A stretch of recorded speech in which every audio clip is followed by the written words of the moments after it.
Abba Yahuwah, I just want to say thank you very much to you because you are absolutely a wonderful, divine, awesome, powerful, gracious. You're just wonderful, Heavenly Father. And I just want to thank you that you are in control of everything, in every chaos that we go through, that you are in control. And I thank you that everything that we have, even the food, the water, even the sun, as Marja said, you still are in control and you have your hand over us. And therefore, I am very appreciative towards you for everything that you do for us, that you'll never leave us and never forsake us, and that you are committed to Israel, your wife. And I really, really pray that we will not leave your hand ever. Help us never, ever to leave your hand. I ask this in the mighty name of your only begotten Son, Yahushua HaMashiach, the Messiah, our Master from Nazareth. Hallelujah. Hallelujah. Beautiful prayer. Thank you. Thank you, Karen D. And yeah, guys, if you're ever in doubt, all you need to do is look up at the sun. And remember, little bit less than 6,000 years ago, he had to speak once, the Creator. He only spoke once. He only gave the sun a commandment once. And the sun still obeys it today because the power of his word is so unlimited. He doesn't have to remind the sun like we have to remind our children of the same things, or your employees or your worker. You have to remind them all the time. But Yahuwah's word is so powerful, so trustworthy, so eternal. He only had to tell the sun once what he has to do. And all the way up to today, every single day, the sun follows that commandment. And everything's fine. The sun, the moon, the stars are in perfect harmony because the power of his word is keeping them in harmony. And his word is so powerful, he only had to speak once. So whenever you feel low or down, look up at any of these things. Look at the trees. He only had to tell the first tree once to plant voort, to produce according to its kind. He's not reminding any new baby tree or any new flower or any bee or any cricket. He doesn't have to tell them again what to do and how to be what they are. He only told them once when he created them. And that should be an absolute rock for us to build our faith on. He spoke once in his word. He sat down, he wrote it down for us. He wrote us a love letter, and he's given us everything we need in that letter. There's nothing else we need. Well, we do. We need his ruach to understand the letter. Because, yeah, he's given the letter to everyone, and not everyone understands. But with the help of his ruach, we can actually understand his letter. Welcome, everyone. You are joining us again. Tonight is Thursday. So we are busy with the great city. We've done part 3 about the great city. We really went into detail about what Revelation said about this great city. She sits on the 7 mountains. We looked at the 7 mountain mandate. We look at the hierarchy of this occult 7 mountains.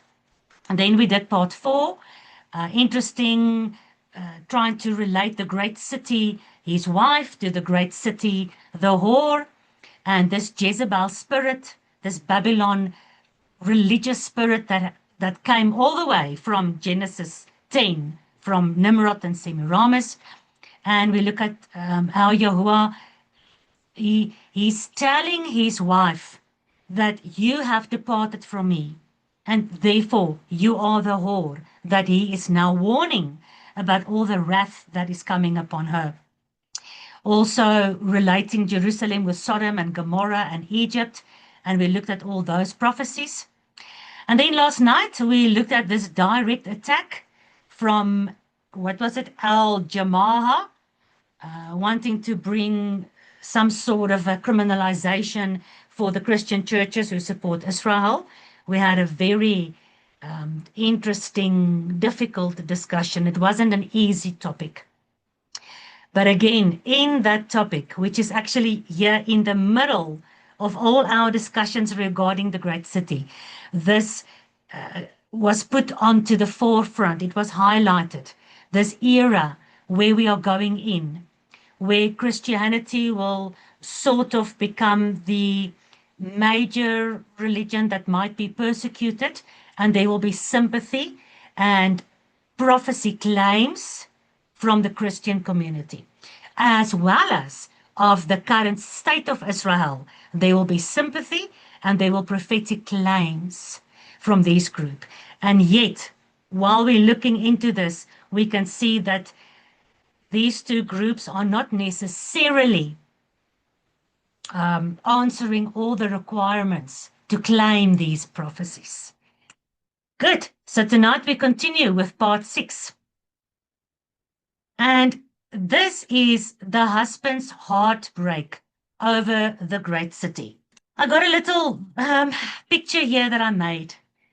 And if possible, I want you to imagine, this man, of course, is not an image of Yahuwah, but this is a lonely man.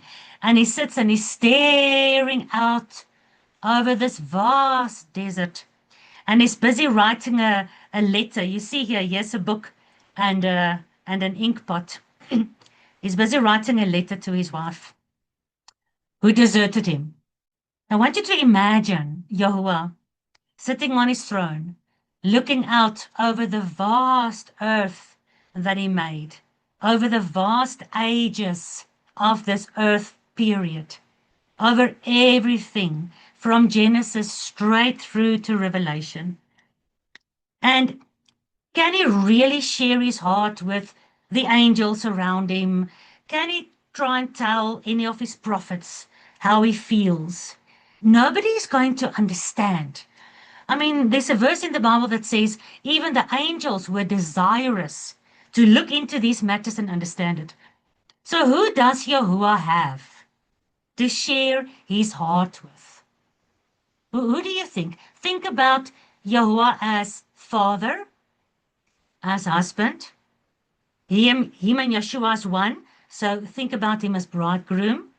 Think about him as king. Sitting in this desert while the sun is setting. And he's looking out and he's formulating what he wants to tell his bride or his wife or his people or his children. Who can he share his heart with? Yolanda? The picture of Yochanan lying on his chest, hearing his heartbeat, and someone that reads his word and gets to understand him to a level you can't explain. You feel with him and you cry with him. That's what I think. So there's nobody in his throne room or any of the prophets that he's given visions to, from Moses all the way to Ezekiel, even all the way to John himself. All these prophets and all his angels, they understand a lot, but they don't understand his heart. The only one that can maybe try to understand his heart is the one he's writing the letter to. And that is his Kahal, his precious Jerusalem, that's breaking his heart. And yet he loves her so. His precious bride, although she's still scattered because of her prostitution. When is she coming home? So nobody can understand.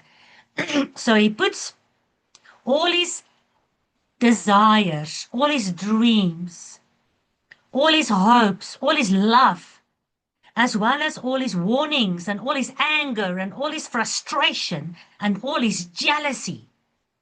He's putting that in a letter in the hope that somehow his wife will read it and not just throw it to one side, but actually come to like the dawning of understanding, just opens her eyes. And that's like Yolanda said, here and there, all over this world. You know, there's people who's opening his word, reading and saying, oh my gosh, look at what he's writing. Look at his heartbreak. Look at his dreams. Look at what his will is. It's so beautiful. Look at his anger. I understand it. Look at his warnings. Oh, it's going to be so difficult to go through all these things. But because I understand the heartbreak and I understand the anger, I can see myself trying to endure so that I can one day be reunited with him. Keep this picture in mind. I just made it today, and I know it doesn't illustrate how I sometimes feel, how Yahuwah must feel. Each one of you will have to get to that point on your own. Ezekiel 10, remember this heartbreak of the husband, ne? Then the glory of Yahuwah went up from the cherub and stood upon over the threshold of the house. So here Yahuwah's presence left the most holy place. Then the glory of Yahuwah departed from off the threshold of the house and stood over the cherubims. So here the presence of Yahuwah left the temple.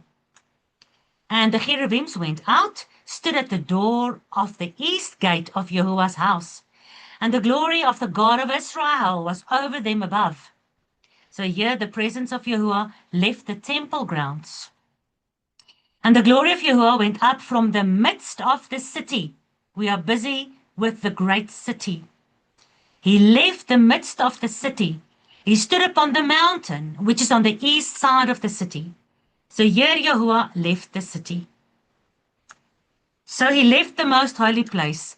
Then as he was leaving the temple. Then he's leaving the temple grounds. And finally, he's leaving the city. The husband is leaving Jerusalem. This great city that has in Ezekiel 7, 8 and 9, this beautiful wife of his that has made it impossible for him to stay there. She's fornicating right in his temple, right at the door of his temple, at the threshold. She's bowing before Baal and before Ishtar and before the sun. She's weeping for Tammuz. And she's bringing all this Babylonian mythology mixing right into his city, into the temple grounds, into the temple, into the most holy place. It's like you bring these abominations into your yard, then into your front door, then into your living room, then into your bedroom. Look at the heartbreak. Does this husband want to leave his wife? That was never his plan. Remember we did the original plan? No man marries his wife to ever have to be in such a heartless way, in such a selfish way, to be chucked out of his own house. Of course, you know, Yahuwah's almighty. He can stay wherever he wants. Nobody's going to chuck him out. But his holiness, it's almost like I see a little bit of grace in the fact that he was leaving. Because in the presence of his holiness, if you are an abomination to him, he will burn you to ashes in the twinkling of an eye. So the husband that decides to rather leave the house where his own wife is fornicating with another man or men, that husband leaving, he's actually his character is much better, because he knows if my husband doesn't leave a house where I've got other men, if he doesn't leave, what else will he do? He will take out his gun and he will kill us all. So there's grace in the fact that Yahuwah says, I'm leaving you. I'm leaving the temple. I'm leaving the city. I'm going away.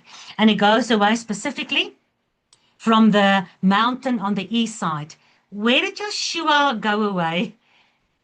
after his resurrection and his 40 days with his disciples? Sonia? I actually just want to say something about what you just said. A husband that's just leaving. You know, the Hebrew word for meekness isn't what we think meekness is.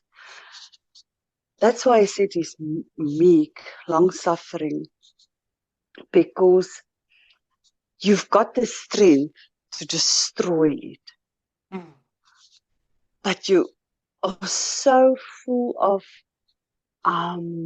self-control. It's Yes. not you that's not just describing it well enough, but it's like you've got all the power to destroy it, And yet you don't. but you've got so much self-control because your love is so great that you really, really want that other person to see the wrong. Mm. And okay, just wanted to That's share that. beautiful. That's beautiful. And that's also when people are fighting. The one, if two men are fighting and, screaming and want to punch each other, if the one guy is so angry, he wants to punch the other guy, and then he decides he's going to turn around and he's going to walk away. The other guy will say, "Oh, you're a chicken," he makes like a chicken. But that guy is actually not a chicken because he knows that if he punches this other guy, he might just break his jaw. It takes a silent, strong, powerful, good character to be able to be quiet, turn around and walk away, where you actually have the power to fight back. It like you said, Exactly. yeah, Yeshua said, Like, learn from me. I am meek and lowly. It's not like he's a loser yes, or a not weakling. at all. Is actually, do you know how strong you have to be when you are accused falsely and you are able to keep quiet? Do you know what a strong character you have to have? Not to try and defend and stand up and, no, let me prove to you. It takes a very strong person. Sonia, thank you. That is beautiful. Moses was called the meekest man, but when Moses started off his journey, he killed a man. So he had the power. And when Moses was buried or died, when Yahuwah buried him, he was still as strong and eyesight as a Yeah, young man. yeah. So that's why he was called the meekest man, because he could have killed lots of them a long time ago, but he didn't. Instead, he was interceding for them. Yeah, yeah. Self-control, I think it's like you've got a restraint. You know how to restrain yourself. Now, that's very well said. All right, so back to this fact, Yahuwah, the presence of Yahuwah left the midst of the city, and he stood upon the mountain, which is on the east side of the city. Which mountain is that? Mount Olive. Yes, Mount Olives. Where did Joshua leave? Mount Olive. Where's Joshua coming back?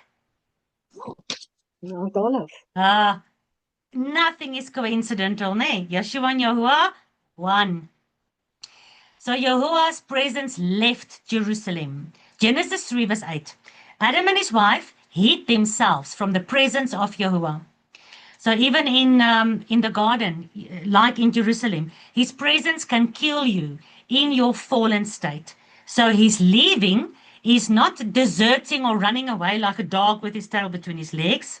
It's grace, because he knows more than you. He knows better than you. And that presence, Adam and Eve and Chava, they had to hide from that presence. And it's the same. The Bible says, at the end of the day, people are going to hide behind rocks and ask the mountains and the rocks to fall upon them and hide them from this God, because his presence is coming back right there on Mount Olives, then into the east gate of Jerusalem, and then right to the temple grounds and right back into the temple again. Ezekiel 10, continue. And he spoke unto the man clothed with linen, and he said, so this is the man clothed with linen that was writing Yahweh's name on the foreheads of the people who lived in Jerusalem and who were sighing and crying for all the abominations in Jerusalem, right? Before the 6 other angels went through and killed everyone in Jerusalem who didn't have the mark of God on their forehead. So now Yahuwah says to that angel clothed in linen, that man clothed in linen, go between the wheels, even the cherubim, fill your hand with coals of fire from between the cherubim and scatter them over the city. And the cloud filled the inner court. So here in the Old Testament, we've almost got word for word the first witness for what is witnessed again in Revelation. You've got one of these judging angels, Malachim of Yahuwah, who puts his hand, takes the coals and the fire, throws it over the city. Which city? Ezekiel 10, talking about Jerusalem, the whore, Jerusalem. And then the cloud filled the inner court, the moment that Yahuwah's wrath in the picture of these coals of fire is thrown and scattered over the city. So why does Yahuwah's presence leave here in Ezekiel? Why does he leave Jerusalem? Because of all the abominations that they're doing in his temple. Yes, because of all the abominations. Yahuwah's holiness cannot be in the same place as all these abominations. Remember that for the end day horror of Babylon, great city. Why does he pour out fire or coals or his wrath on the city? He's leaving the city. Now, why does he pour out his wrath on the city? To destroy the abominations? To punish the city for that abominations. Where do you remember in Ezekiel 8, where did the abominations come from? Who brought it into his city? I'm thinking now of the women weeping for Tammuz and all that. Yeah. Probably. And then Ezekiel went into the temple, and what did he see? He saw pictures and stuff of abominations. Yes, who brought those in? Who was there in that room with all these abominations? Busy offering censers and smoke offerings and stuff. The Sanhedrin. The synagogue of the Sanhedrin of Satan. Yes, Yahuwah's own Sanhedrin, the 70 elder men, the ancient men, his people, his wife, they brought it in. His wife brought in the abominations, and she whored right there. So he leaves, and he pours out his wrath. Now, compare Ezekiel with Revelation. Revelation 8:5. The angel took the censer. The Ezekiel angel took his hand. The Revelation angel takes a censer, filled it with fire from the altar. The Ezekiel angel filled his hand with the coals of fire. And then the Revelation 8 angel cast it into the earth, where the Ezekiel angel cast it over the city. Remember? Revelation 15:7. 7 angels, exactly like Ezekiel 9 and 10, there was also 7 angels. Remember? Revelation and Ezekiel goes hand in hand. The 7 angels having the 7 golden vials. What is in the golden vials? It's full of the wrath of God. So, focus carefully. In Ezekiel, you've got this one angel filling his hand with coals of fire, throwing it over the city, and the cloud filled the inner court. In Revelation, you've got this angel, and he filled the censer with the fire from the altar and cast it over the earth. In Revelation 15, you've got 7 angels having 7 golden vials full of the wrath of God. So we see already that the coals of fire and the fire from the altar and the wrath of God represents the same thing. So here is this picture we have of where Jerusalem in Ezekiel was that specific city. But Jerusalem, from the time of Ezekiel to the time of Revelation, has become the mother of the abominations of the whole earth. So the exact same action as in Ezekiel is now being repeated in Revelation. Ezekiel was a prophetic picture of this worldwide pouring out of the wrath upon the great city. One of these seven angels is actually in Revelation 17, verse 1. One of these angels that has the bowls of wrath. They are one of, that angel is the one that shows John the whore of Babylon. So these seven angels with the golden vials pouring out the coals of fire, they are also the one that's identifying and explaining to John who the whore of Babylon is. Revelation 15:8, and the temple was filled with smoke from the glory of Yahuwah and from his power. No man was able to enter into the temple until the seven plagues of the seven angels were fulfilled. Just like in Ezekiel, the cloud of fire, the smoke, filled the whole inner court. And here in Revelation, the whole temple was filled with the smoke from the glory of God. So remember here in Ezekiel 10, the cloud only fills the inner court. You understand? Because here, Yahuwah only scatters the coals of fire on this city. It's a small picture of the bigger prophetic fulfillment, where now he pours out his wrath upon all the earth, and the smoke fills the entire temple. Do you see how it's growing from Ezekiel to Revelation? But Yahuwah is still only throwing the wrath upon the whore of Babylon. But the thing is, she's now not just sitting in Jerusalem. She's sitting upon the beast with the 10 kings. She's sitting upon the whole earth. But she's still the same woman. She's still the same city. You guys follow? The prophetic picture of Ezekiel that's repeated in Revelation. Why does his presence leave? Remember Yolanda said, he cannot stand the abominations inside his temple. Why does he pour out the fire, the coals, the wrath upon the whole earth this time and not just the city as in Ezekiel? Because the city of Ezekiel is now all over the earth. She's in charge of the entire earth. Her head office is still in Jerusalem, but she's now sitting upon the many waters of all the nations, and she's sitting upon all the kings. Ezekiel 22, there is a conspiracy of her prophets in the midst of Jerusalem. These prophets have devoured souls. They have taken the treasure and the precious things. They have made her many widows in the midst of Jerusalem. So that's in Ezekiel's time, but it is prophetic from Ezekiel all the way to Revelation.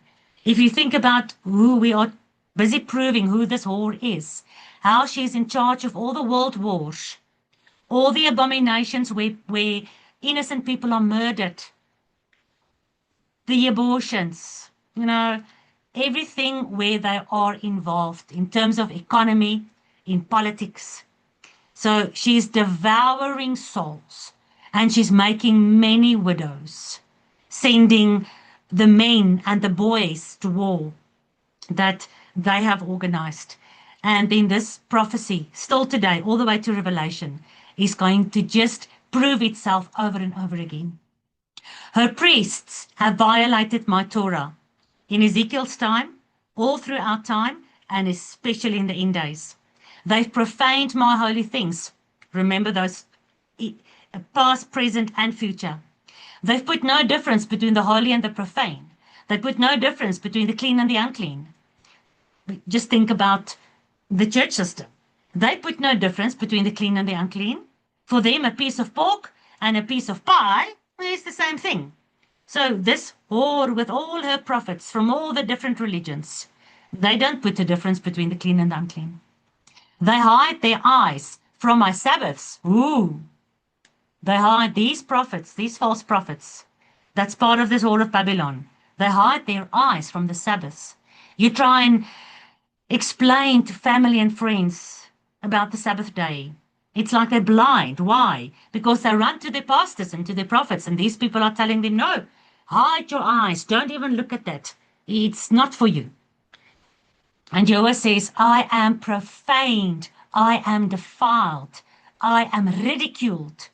I am blasphemed amongst these prophets and amongst these leaders that is part of this horde of Babylon and amongst the priest. That's why his presence leaves, left the temple, left the earth, left the city. And that's why his wrath is poured out. Because this blasphemy, for every action, there's a reaction. So all this defilement, there's going to be a consequence of it. Her princes are like wolves ravening the prey, shedding blood, ravishing souls, getting dishonest gain. Her prophets are seeing vanity. They are divining lies. And they are saying, oh, God spoke to me when Yahuwah has not spoken to them. Ezekiel 10 continues, fill your hand, Yahuwah says, with coals of fire from between the cherubim. Scatter them over the city. In Revelation, exactly when this happened, it's when the trumpets are starting. When we get to the chapters in Revelation, you'll see that. So when you look at this exact point where the coals are scattered out over the horde of Babylon, it's when the trumpets are starting.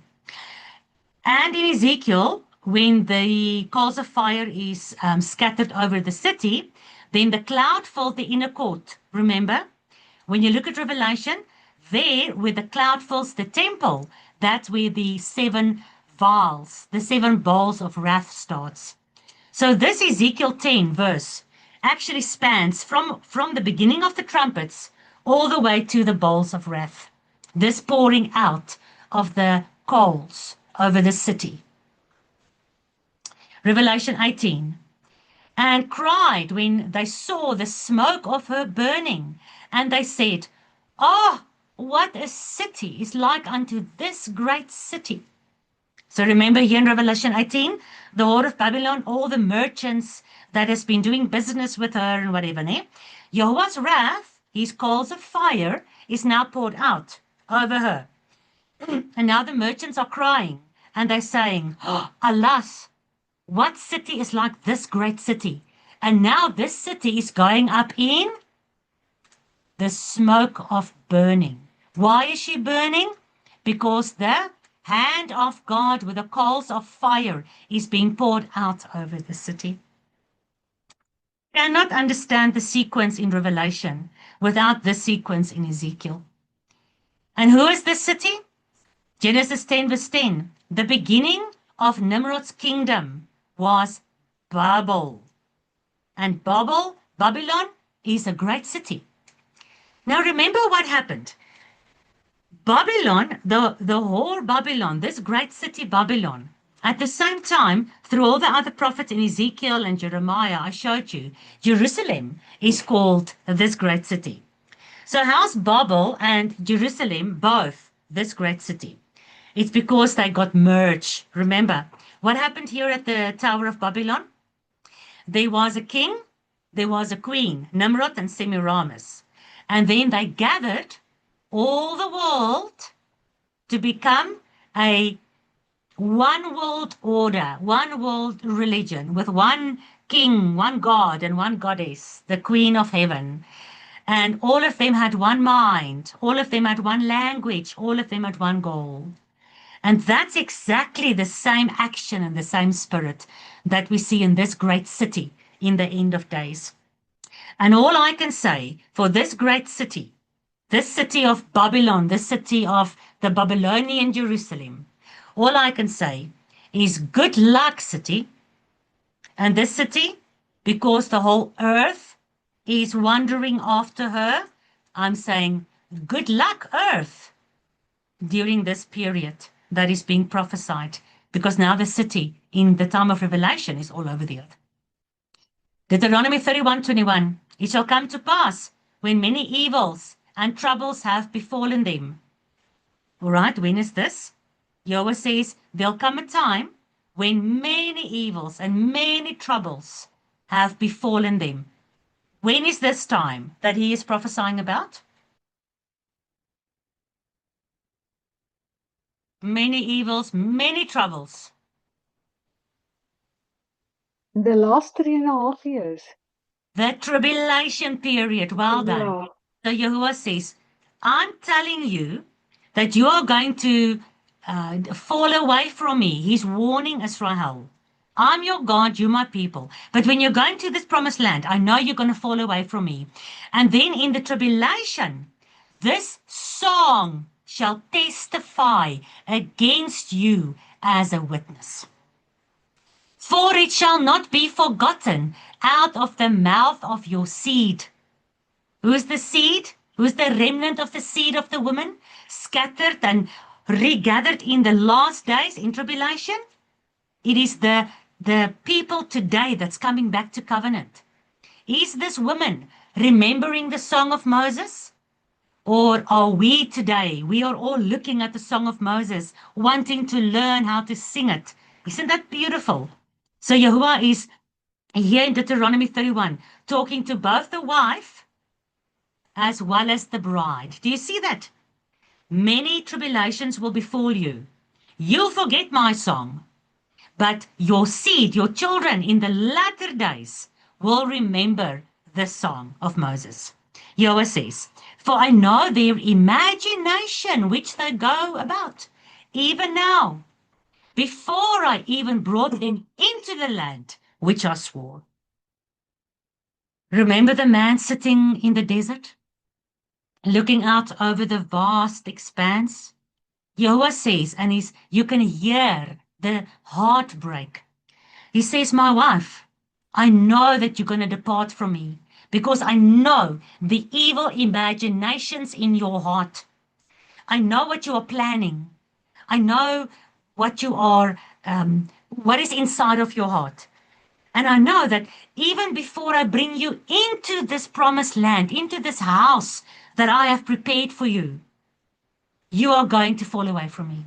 You're going to follow after the imaginations of your own heart. And you know what? The Song of Moses is going to testify against you.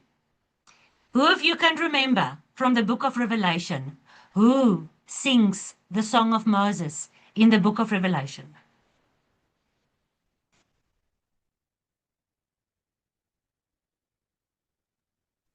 The 144,000.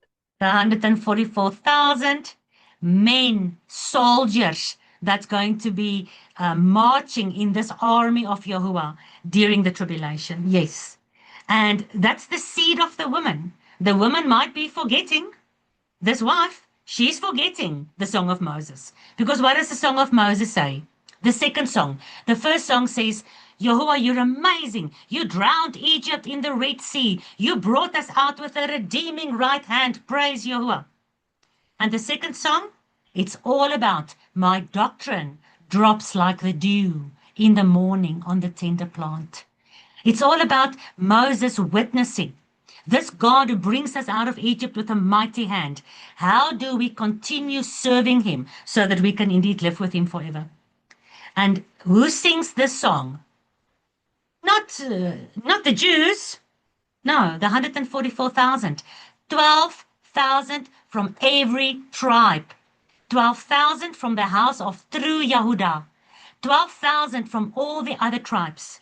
Because in every nation, tribe, and tongue, the soldiers, the men, the saints of God has to stand up and be the leaders in their tribes, nations, and tongues, in their countries where they are. And they have to learn the Song of Moses, because that's going to be the marching song for the end day army, the end day saints. Now, he says already, prophetically in Deuteronomy, I know the imaginations of your heart. Remember I showed you this city that Yahuwah scatters his fire over in Ezekiel is Jerusalem. In Revelation, it's Babylon. But this Babylon is gathering everyone around one world order.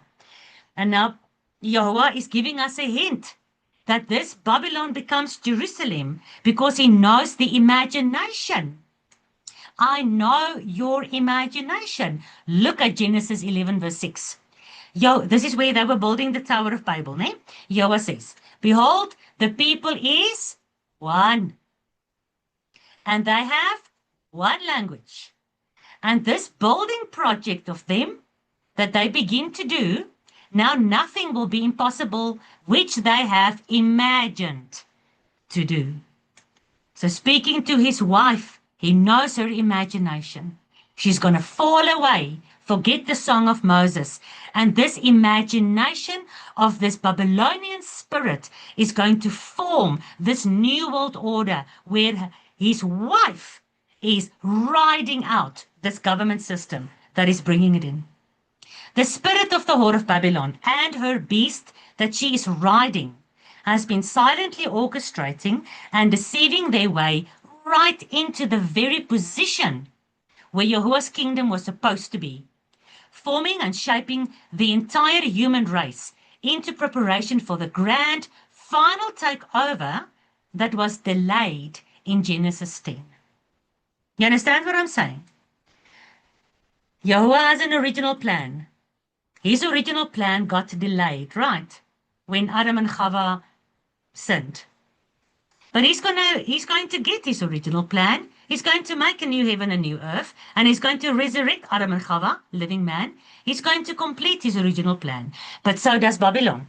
So does the enemy. And they also have an original plan. And it got delayed in Genesis 10 when Yahuwah took that one world order and he broke it apart. So what are they busy with now? They're busy forming that one world order again. So they're going to have a second go at their plan. Let me show you. Are you ready? Do you want to see how they're forming it? Yes, we do. Yes, Yeah. please. Just Just hang want on to a make bit. sure, just making sure you're all still there. Now, the whole world had one language and one common speech in Genesis 10. Ancient scholars understood this as a declaration of the precise conditions required for a one unified communication system, one shared framework of meaning that allowed an entire civilization to coordinate its rebellion with perfect efficiency and with one mind, one heart, one desire, one plan. Look at the picture on my right-hand side. How to be a global citizen. That's exactly the same plan as at Babylon in Genesis 10. Global citizen. Become part of this great original plan. It is an orchestrated coming together of all the nations having one language, which will eventually be which language? Which will be the one language of the Tower of Babel in the end days. Remember the Georgian Guidestones? Who of you watched the video I made on the Georgian Guidestones? One of the 10 commandments also says, have one universal language. Please tell me, what do you guys think? What will this universal end day Babylon language be? English. Magda says English. I'm also thinking English. Thank you. Python. Aye. Aye. Thank you. I Dirk, said Python. What goes along with Susanna? Python. Python. Aye. Thank you. Hebrew. For us, Yahuwah says he will restore his tongue in the last days. So we are turning back to the Hebrew, absolutely.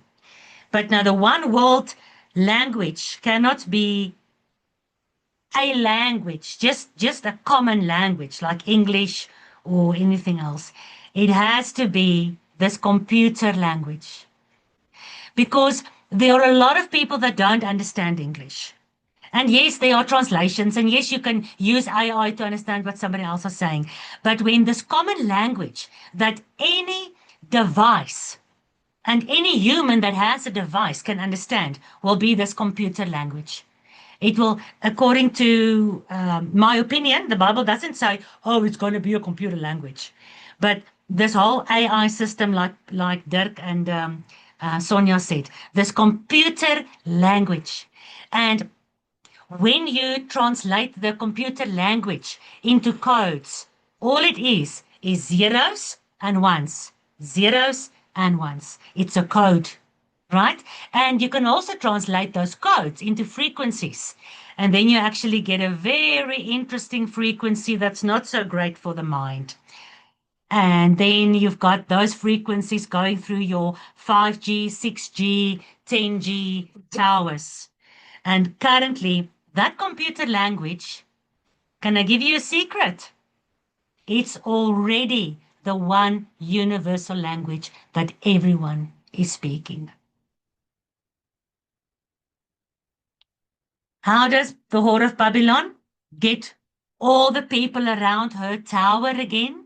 Because what is her tower? This Nimrod, Queen of Heaven, Semiramis, false religious system.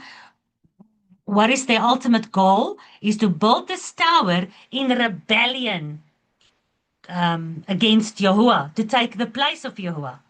Right. How do they get in this modern lifetime of us? How do they get everyone around this tower? Let me show you their plans.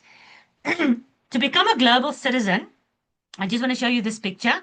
In every country, currently, there is a global citizen organization. You can Google it yourself. You can do your own research. Global Citizen is currently gathering strength. It is international and it's in every country. But it's got a common goal. So no matter whether it's in Singapore or in India or South Africa or New Zealand or Uganda, it's got the same goals because it has to have one mind. And the people at the top pulling the strings, the whore who's riding the system out, she has a specific imagination that she wants to bring to realization. Yahuwah says, I know exactly. I know your imaginations. I know these imaginations they have around the Tower of Babylon. If we don't stop this, then whatever they imagine, they're going to do. So it is a big and a powerful and a scary thing that they are busy with. Remember, Yahuwah decided to put a stop to that. Yahuwah is not a man that he can lie. And he specifically said, whatever the world, who's got one mind, who's got one language, whatever they imagine to do, they will now do. Do you understand what the Bible is telling us?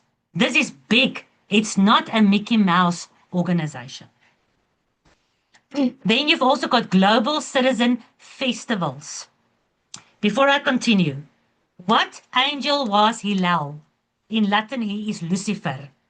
What specifically was he? He had he had a job, a major job in heaven before he was kicked out, right? And he was specifically created by God in a specific way that made him the angel of Music. music. Well done. So this global citizen festival, they are, listen carefully, preaching the imaginations and the global goals and the one world order agenda plans, which ultimately is all about Luciferian worship. They are preaching this in every country. Chris Martin from Coldplay and all these other pop music groups are touring from country to country to country, giving huge rock concert shows, and it's called Global Citizen Festivals. They are preaching through music, bringing the world together as one global community. And it's so, the same with the Song of Moses. It's difficult for us to remember the words of the Song of Moses, but when you put it to song, when you put lyrics and music in it, then it's easier to remember. The same with Satan's global goals. He's He's driving it into the souls, indoctrinating the world through the message that is brought to them upon music. To become a global citizen, you need to join the international social action movement that partners with a band called, listen to this band of the Music of the Spheres World Tour. Let me say again, because we're not going to get through everything tonight, we're going to continue tomorrow. The Music of the Spheres World Tour. So this is where Coldplay and all these other pop and rock groups are touring the world. All the world comes together. All the world has one mind. In the end days, through the imagination of the Whore of Babylon, the great city, the whoring wife, who's driving this thing.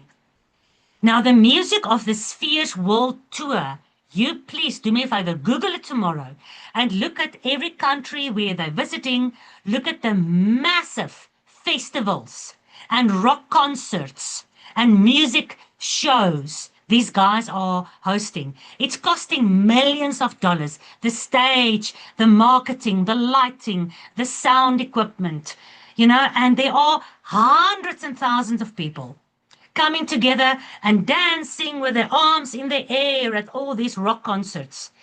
But the whole time, what's going inside their ears? So that's drum music. You remember the drum music I told you about? The drum music that makes you go into that alternative state. Do you guys remember?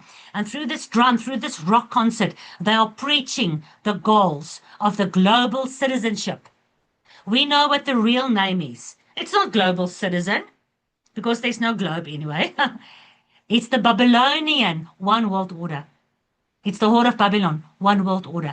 And they are not hiding it. Oh, I'm going to show you tomorrow night, but maybe you'll do a little bit of your own research. Music of the Spheres. Music of the Spheres is going to take us right back to mythology. I'll show that to you tomorrow. All right. I want to end with just playing for you a small snippet of Coldplay. So, to become a global citizen, remember, you need to sign up or subscribe. Magda, remember, you don't like to sign up or subscribe, giving your name, your surname, your address, your race, your age. You have to give all those things. So to become a global citizen, you need to subscribe and join the International Social Action Movement. This movement partners with a band on the Music of the Spheres World Tour. The band Coldplay now, ne? By signing up, you complete actions to defend the planet. There's the carrot for the donkey. You're going to defend the planet. But you can also earn rewards. And, earning rewards. Come get your vaccination, then you can get a free Wimpy coffee. Those kind of rewards. So I'm going to play for you Coldplay, but let me quickly first just read the lyrics. Are you ready? 'Cause you the sky, 'cause you the sky full of stars. That's the song. I'm going to play it for you now. But listen, you are the sky. You are the sky full of stars. Remember, this world tour is called the Music of the Spheres, and it's got to do with the planets and the stars, who you know by now has got to do with the ancient fallen gods.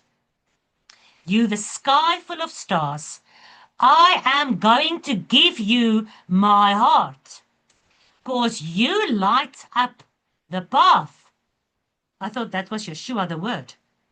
I don't care. I don't care, man. Go on, tear me apart. I think I see you. I want to die in your arms, 'cause you get lighter. Who? You who are the sky, you who are the stars, you get lighter the more it gets dark. Again, that's Yeshua. You see the false Messiah. I think I see you. And now that I think I see you, it is such a heavenly view. What is Coldplay talking about really? When you hear the song, you don't necessarily hear the words. I've got this bad thing. I hear the words these days, even in the Afrikaans music. And it's becoming almost impossible to listen to music. He's getting a heavenly view. He's getting a view of the stars. And whatever this, because he says, I see you. You are lighting the path. It's going to get dark in these last days, but you get lighter the more it gets dark. Now, you know this, the lyrics is linked to Coldplay. Coldplay is on the Sphere, the music of the Spheres world tour, going around the world, gathering all the people through music, which is Lucifer's best tool that he uses to deceive all the world to subscribe to becoming a global citizen. And tomorrow night, I'll show you a little bit deeper into this music of the spheres. The officers, everybody that made this concert possible, thank you so much. Yes, sir. 'Cause you're a sky full of stars. Let's do it up, Billy. All right, guys, you get the idea, ne? I'm done for tonight. And tomorrow night, we're going to rush to try to get through this deep, mythological, Babylonian, whoring one world order that is being set up by nobody else but Yahuwah's original wife, who brought these abominations into his temple. He had to leave the temple, leave the city, pour out his wrath upon the city. We see this in the history in Ezekiel, and we see the exact same words used as the prophecy for Revelation. Amen. Very interesting that you brought to the table this evening about Global Citizen and the link with music and so on. My mind goes back to my many years in corporate life and how I saw this increase because you dealt with so many companies, how the terminology crept into even business names and so on, and even small businesses, global this, global that, global this, global that. And I want to draw this to something that happened in 2020, 21. Once again, goes a bit far back, so I don't remember everything. But how companies were actually coerced into joining up with the WEF, and how they have a global, how can I put it, set of rules. It's the wrong way of putting it, but Specifications, guidelines, legal, everything on how a company should be run.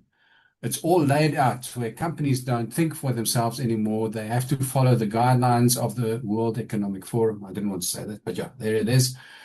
And I can invite you guys to go onto the WEF website and see how many South African companies are listed there. Yeah. So slowly but surely, this big global system is sucking up all wherever they can, hospitals, medical centers, corporations, businesses, to be part of this global structure. Why? Because you're going to save the planet and you're going to, what was the second thing? Who can remember? There was 2 reasons to join the Global Citizen. Save the planet and rewards. Preach well the done. ideas. Get rewards. Companies want to get rewards. They want to get tax exemptions and all those kind of things. So again, you've got this carrot. Now, if you watch some of my videos of 2020, then you've got Mr. Klaus Schwab, very proud of his young global leaders. Very proud of his young global leader school or university, where young global leaders from in South Africa, there was like, I think, 117 young people identified to go and get this very prestigious training or education at the WEF's Young Global Leadership. Do your research, guys. You need to know what we're dealing with here. And these young global leaders are being pushed back after they were indoctrinated. They're being pushed back into education, into corporate, into religion, into all the spheres of society. So Dirk, very good for making that connection. Well done. Yeah, amazing. Yeah. Anyone else? Mara, is this the same kind of thing that Klaus Schwab and his cronies were doing? Klaus Schwab, he had a lot of people that he taught them, and most of the leaders of the world are part of it. Yes, For that's what I instance- said. Correct. Yeah, that's exactly Yeah. what I said. Okay, yeah, all right. Om die New World Order te verduidelik sonder om te verduidelik dat alles wat jy sien en hoor beheer word deur die New World Order. We have, if I look at our stakeholders, we have business, of course, politics, we have partnerships with many governments around the world, and of course we have NGOs, we have trade unions, we have all those different parts. Media, of course. Media, of course, right? And very important experts and scientists and academia. You even have religious leaders, We right? have religious leaders, we have social entrepreneurs, very important social entrepreneurs. Daar's te veel sisteme om hier te noem. Maar elke sisteem waarop daar 'n government stempel is, waarop daar 'n religious stempel is, waarop daar 'n mediese stempel is. Al die organisasies wat gestig is met al die nommertjies en syfertjies, UN, European Unions, daai ouens is alles die puppets. Om die New World Order te verduidelik sonder om te verduidelik dat alles wat jy sien en hoor beheer word deur die New World Order. Mrs. Merkel, even Vladimir Putin and so on, they all have been young global leaders of the World Economic Forum.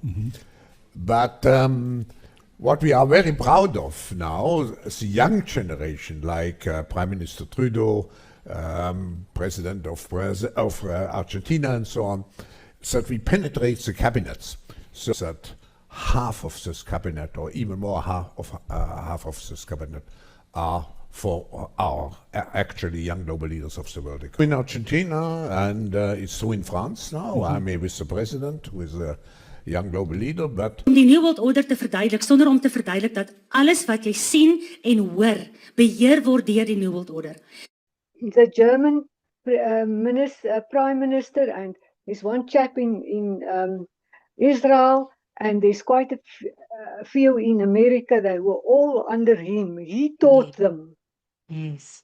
It's almost like for Paul, he said he was a student of Gamliel. Now, in Paul's time, if you were a student of Gamliel, you were like the cream of the crop.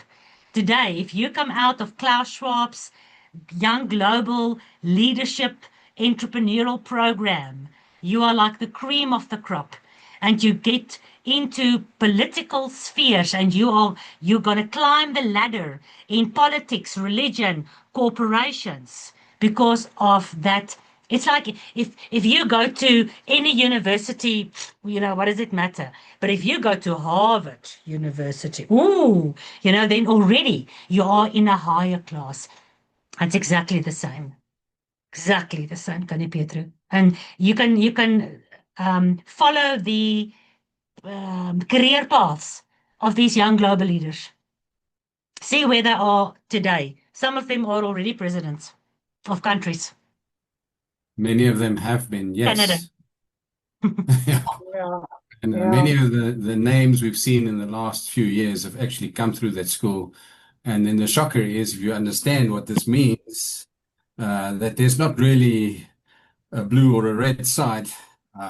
Exactly. Mr. Zelensky and Mr. Putin was also Exactly. Mr. Schwab's class. And people want to tell me you can still make a difference to go and vote. Good luck. Go waste your time. Mara, sorry. Can I just say, I found something interesting yesterday. There was this, it's a roll of sweets, and the name was Christ O Mint Lifesavers. Yeah. And there was, yeah, and Trident chewing gum. Where did you buy it? You must No, send us a no, picture. I just saw it someplace and I thought to myself, can you believe it? Ridiculous. And I still mint lifesavers. Wow. Yeah, Okay. but you see, that's just how everything is being pushed to Latently. that. Yeah, Yeah. to that point that you are the one, or the sweet is the one, and this is the one, and that is the one, the star is the one. But yeah, thank you for this time together. As your kahal, considering the things that come across our tables in this time. But as always, we come now to become still before you. You know the things that you want us to know, the knowledge that we should carry about these things. Thank you for Mara being your instrument to enlighten us. That we ask you now that you give your ruach upon us, that your rest and your peace is with us as we turn in for the night. That you guard over us and keep us. That you even give us your dreams and your thoughts, even as you did for King David. When your word says that your ruach counseled David even in his sleep. I ask now, Father, for every member that is gathered here, every family, that you guard over us. The keeper of Yasharel never slumber or sleeps. That you guard over us, you give us your sweet spirit and sweet sleep. Precious name of Yahusha. Hallel Yahuwah.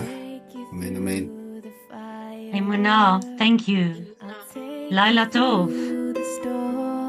Lekker slaap. I'll take you through the process. Lekker slaap. You'll be purified like gold. Lekker slaap. Your Lekker slaap, julle. heart will be tested. Your fruit will be examined. Your soul searched, your works wait until you come to know. My beloved is mine, and I am his. He shall